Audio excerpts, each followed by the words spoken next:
देखो एक्सरसाइज 2.5 में बस यही है ये टेस्ट, फ्रूलानी इंटीग्रल और फ्रूलानी थ्योरम है। इसमें ये कहा गया है कि जो आपका एक proper integral of third kind या फिर मिक्स्ड काइंड जो है ना, उसके बारे में कन्वर्जेंट जो है वो डिस्कस की गई है इस टेस्ट इससे इंटीग्रल से, ठीक है। और इस थ्योरम में क्या कहा गया है आपको कि सबसे पहले तो fx को देखना है। fx जो है वो कंटिन्यूअस फंक्शन होना चाहिए ऑन 0 to इंफिनिटी इस वाले इंटरवल में, हैविंग सिंगुलरिटीज, जो इस फंक्शन की सिंगुलरिटी होंगी, मतलब जहां पर ये फंक्शन डिसकंटिन्यू होगा वो सिर्फ 2 पॉइंट हो सकते हैं, 0 और इंफिनिटी, बस, ठीक है। देन ये जो इंटीग्रल होगा इस फॉर्म का अगर आ जाता है आपके पास 0 to infinity integration f(ax - f(bx) upon x dx, इसकी जो वैल्यू आएगी ना बच्चों, वो वैल्यू दे दी इसने, ठीक है। और ये वैल्यू जो आएगी वो डिपेंड करेगी इस पे, इस इंटीग्रल पे। ये इंटीग्रल भी आपका इम्प्रॉपर इंटीग्रल रहेगा, integration 0 to infinity fx by x। अब देखो अगर इस इंटीग्रेशन चारों ही पार्ट में इसी इंटीग्रेशन को सोल्व किया गया है और इस इंटीग्रेशन को हमें ये देखना है कि ये कन्वर्जेंट कहाँ पे है, ठीक है। अगर ये कन्वर्जेंट हुआ 0 एंड इंफिनिटी, देखो चार केस कौन कौन से बनेंगे, अगर 0 एंड इंफिनिटी दोनों पे कन्वर्जेंट है, ये एक हो सकता है सिर्फ 0 0 पे कन्वर्जेंट हो, एक हो सकता है सिर्फ इंफिनिटी इंफिनिटी पे कन्वर्जेंट हो, और एक हो सकता है दोनों में से किसी पे भी कन्वर्जेंट ना हो। चार केस बनेंगे, ठीक है। तो यहाँ से हमें इस इंटीग्रल को देखना है। अगर आपके पास इस टाइप का कोई इंटीग्रल आ जाए, इम्प्रॉपर इंटीग्रल, तो इसको सोल्व करने के लिए इसकी वैल्यूज दे दी फ्रूलानी थ्योरम ने, थ्योरम का प्रूफ करके, और इसकी जो वैल्यू आएंगी वो इस पे डिपेंड करेगी, जो improper integral 0 to infinity fx upon x dx है ना, इस पे। अगर बच्चों ये कन्वर्ज कर रहा है 0 और इंफिनिटी दोनों पे, दोनों पॉइंट्स पे कन्वर्जेंट है, तो इसकी वैल्यू आ जाएगी 0, ठीक है। अगर ये इंटीग्रल कन्वर्जेंट है एट 0 एंड इंफिनिटी, तो जो ये गिवन इंटीग्रल था ना जिसकी वैल्यू आपको निकालनी थी, उसकी वैल्यू 0 आ जाएगी बाय फ्रूलानी थ्योरम, ठीक है। सेकंड पार्ट में अगर ये जो है इंटीग्रल ये सिर्फ कन्वर्ज कर रहा है एट पॉइंट 0 पे, सिर्फ 0 पे कन्वर्जेंट है ये इंटीग्रल, तो उस केस में जो इसकी वैल्यू आएगी वो आएगी f1 log mod a by b, a ये रहा और b ये रहा। अब यहाँ पे f1 हमें नहीं पता f1 क्या है, f1 और f0 ये यहाँ पे मैं बाद में बता दूंगी आपको, फिलहाल ये याद रख लो कि अगर ये इंटीग्रल कन्वर्जेंट है सिर्फ 0 पे, तो ये वैल्यू आएगी आप f1 log mod a by b, ठीक है। फिर उसके बाद थर्ड पार्ट है बच्चों कि ये इंटीग्रल आपने चेक किया, अगर ये कन्वर्जेंट आया सिर्फ इंफिनिटी पे, कन्वर्जेंट ओनली एट इंफिनिटी, तो उस केस में जो इसकी वैल्यू आएगी वो आएगी f0 log mod b by a, ठीक है। फिर फोर्थ पार्ट है, फोर्थ पार्ट में भी इसी को चेक करना है। आप इसको चेक करना कि अगर ये कन्वर्जेंट नहीं है, 0 पे भी कन्वर्जेंट नहीं है और इंफिनिटी पे भी नहीं है, ठीक है, ये integral neither convergence at 0 nor at infinity, तो उस केस में इसकी जो वैल्यू आएगी वो ये होगी f0 minus f1 log of mod b by a। ये चार केस यहाँ, ठीक है। अब f0 और f1 क्या है, f0 तो जब आप लिमिट निकालोगे ना x tends to 0 plus, 0 plus क्यों निकाल रहे हैं, क्योंकि जो आपका इंटरवल है ना वो 0 से इंफिनिटी है, ठीक है ना, तो इसलिए limit x tends to 0 plus fx, ये जो वैल्यू आएगी उसको हम बोल रहे हैं f0। तो जहां पर f0 की जरूरत है, मान लिया आपने इसको देखा, ये वाला जो इम्प्रॉपर इंटीग्रल है, और इस ये आया आपका कन्वर्जेंस ओनली एट इंफिनिटी, अगर ये कन्वर्जेंस आ गया ओनली एट इंफिनिटी पे, तो आपको पता चल जाएगा कि जो इसकी वैल्यू आएगी वो आएगी f0 log mod b by a। अब b तो आपको स्टेटमेंट में मिल जाएगा, a भी मिल जाएगा, f0 की वैल्यू निकालनी है, तो f0 की वैल्यू कैसे निकलेगी, लिमिट लगा दो x tends to 0 plus fx पे लिमिट लगेगी, यहाँ पर f(ax) है और यहाँ पर f(bx) है, लेकिन लिमिट जो लगेगी वो fx पे लगेगी, ठीक है, उसकी वैल्यू को हम बोल रहे हैं f0। और फिर जब लिमिट निकालोगे x tends to infinity fx, उसको हम किससे डिनोट कर रहे हैं, f1 से। ये फ्रूलानी थ्योरम है, और ये जो इम्प्रॉपर इंटीग्रल है मिक्स्ड काइंड, उसकी वैल्यू बताता है हमें इस टाइप का, अगर आपके पास इम्प्रॉपर इंटीग्रल आ जाए तो, ठीक है। किस टाइप का है ये improper integral, integration 0 to infinity f(ax - f(bx) upon x, ठीक है। और साथ में एक चीज और दे रखी है कि जो एफ एक्स है ना हमारा, वो कंटिन्यूअस होना चाहिए इस इंटरवल पे, और उसकी सिर्फ 0 और इन्फिनिटी पे सिंगुलरिटीज होनी चाहिए बस। तो 4 केस डिस्कस किए हमने। इसकी जो वैल्यू आएगी वो इस पे डिपेंड करेगी, एफ एक्स अपॉन एक्स। यहां से ये जो भी गिवन होगा इसकी हेल्प से आप क्या निकालोगे, एफ ए एक्स पता चल जाएगा, एफ बी एक्स पता चल जाएगा, तो एफ एक्स भी निकाल लोगे वहां से। एफ एक्स निकलने के बाद आप लिखो integration 0 to infinity F X upon X D X. अब ये जो इंटीग्रल है ये तो एक्सरसाइज 2.1 से 2.4 तक हमने सोल्व कर लिया है कि वो कन्वर्जेंट है, 0 पे नहीं है, इन्फिनिटी पे है या नहीं है। ये एक्सरसाइज 2.4 तक का काम है ये वाला। तो ये आप चेक करोगे कि कन्वर्जेंट है 0 पे या इन्फिनिटी पे। अगर दोनों पे है तो इसकी वैल्यू 0 आ गई, अगर सिर्फ 0 पे है कन्वर्जेंट तो ये वैल्यू आ गई, अगर ये इन्फिनिटी पे है ओनली कन्वर्जेंट तो ये वैल्यू आ जाएगी, और अगर दोनों पे ही कन्वर्जेंट नहीं है तो ये वैल्यू आ जाएगी। ठीक है, ये याद हो गया सबको? आप क्वेश्चन करवा देते हैं इसका टेस्ट।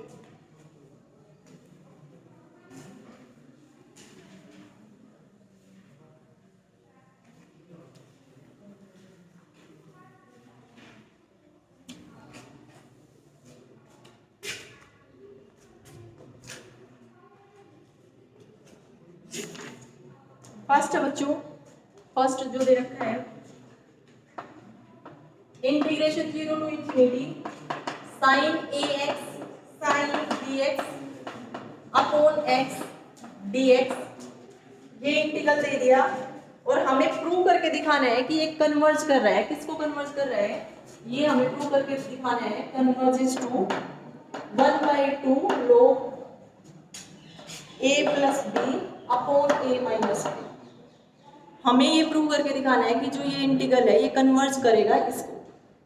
ठीक है, और साथ में एक चीज और लिख दी उसने कि जो a है ना वो ग्रेटर देन है b से और b ग्रेटर देन है 0 से। कुल मिला के दोनों ही ग्रेटर देन 0 है। और यहाँ पे ये लिखने का रीजन एक था, क्या रीजन था यहाँ पे? a माइनस बी, या तो आप मोड लगाते हैं यहाँ पे। बाकी जो हमने फुलानी थ्योरम की है उसके चारों जो पार्ट थे उनमें सब में यहाँ पे मोड लिखा हुआ था, है ना। और मोड लिखा हुआ था क्योंकि लोग जो डिफाइन होता है वो पॉजिटिव वैल्यूज के लिए डिफाइन किया गया, इसलिए मोड लगा रहे थे। अब यहाँ पे उसने मोड नहीं लगाया। मोड ना लगाने का रीजन ये था कि उसने यहाँ पर ये बता दिया a ग्रेटर देन है b से और b ग्रेटर देन है 0 से, तो दोनों नंबर ग्रेटर देन 0 है।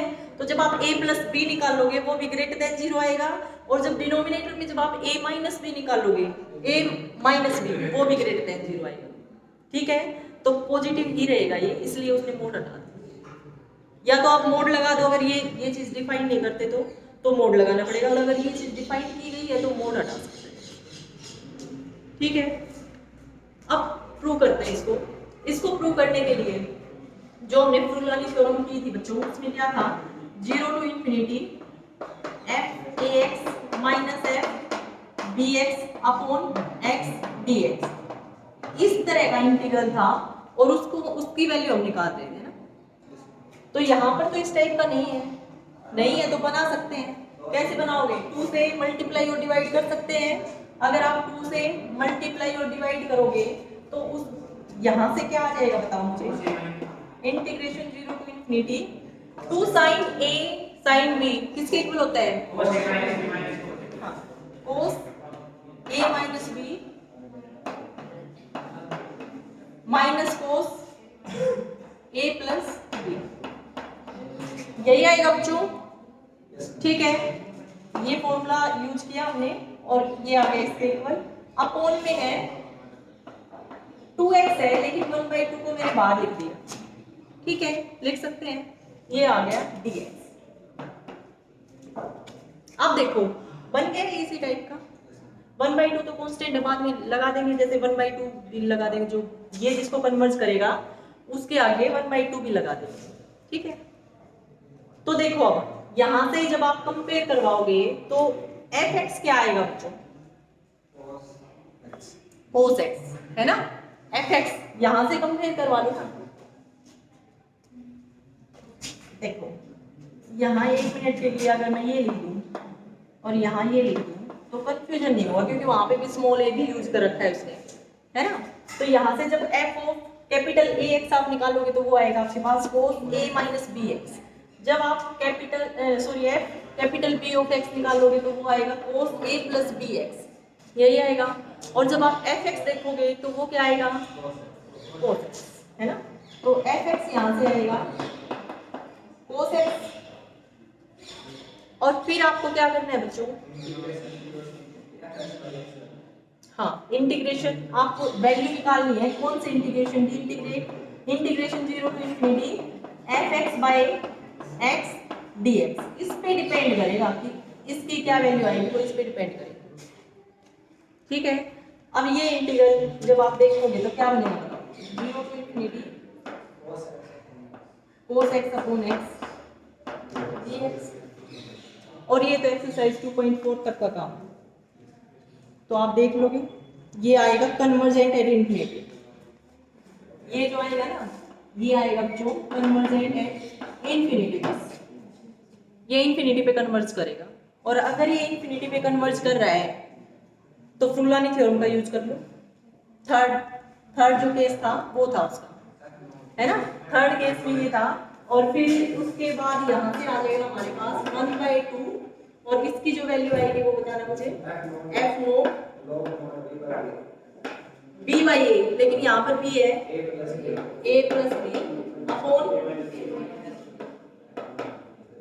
ये आएगा, है ना। अब एफ नोट की वैल्यू निकालिएगा। एफ नोट की वैल्यू क्या आएगी, व्हाट आएगी, एफ नोट कैसे, हाँ एफ नोट कैसे निकालोगे, limit x tends to 0 plus और cos x, वो आ जाएगा 1, ठीक है। ये वैल्यू 1 आ गई, यहाँ पर कर दो 1। और उसके बाद एक कंडीशन ये दे रखी उसने, a ग्रेटर देन है b से, b ग्रेटर देन है 0 से, तो यहाँ से आप मोड को भी हटा सकते हो। तो ये इसका इक्वल है, यही हमें प्रूव करके दिखाना है। कन्वर्जेंट हो गया और इसको कन्वर्ट कर दिया।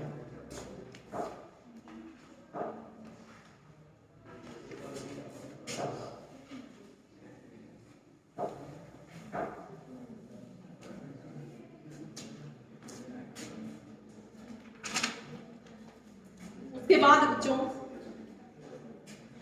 सेकंड आप कर लोगे मेरे ख्याल से, देख लो एक बार बुक में कर लोगे।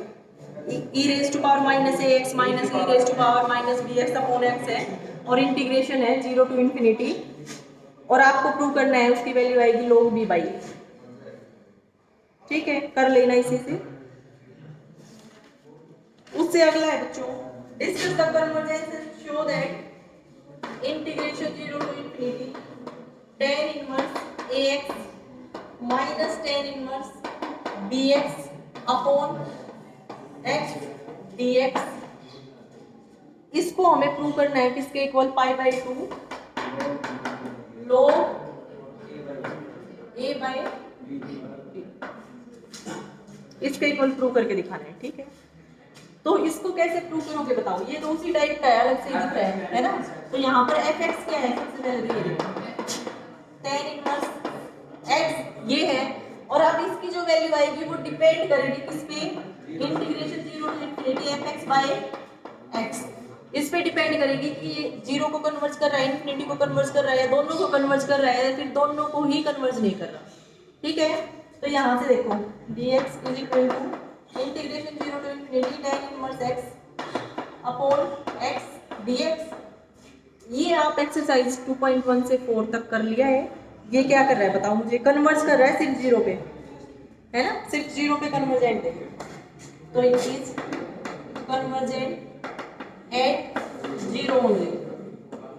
तो अगर ये सिर्फ 0 पे कन्वर्ज कर रहा है तो सेकंड पार्ट है फ्रूलानी थ्योरम का, है ना, सेकंड पार्ट है, तो उसके अकॉर्डिंग ये जो वैल्यू आएगी ये किसके इक्वल आ जाएगी, जो f1 log a by b और उसका मोड इसी के इक्वल आएगा।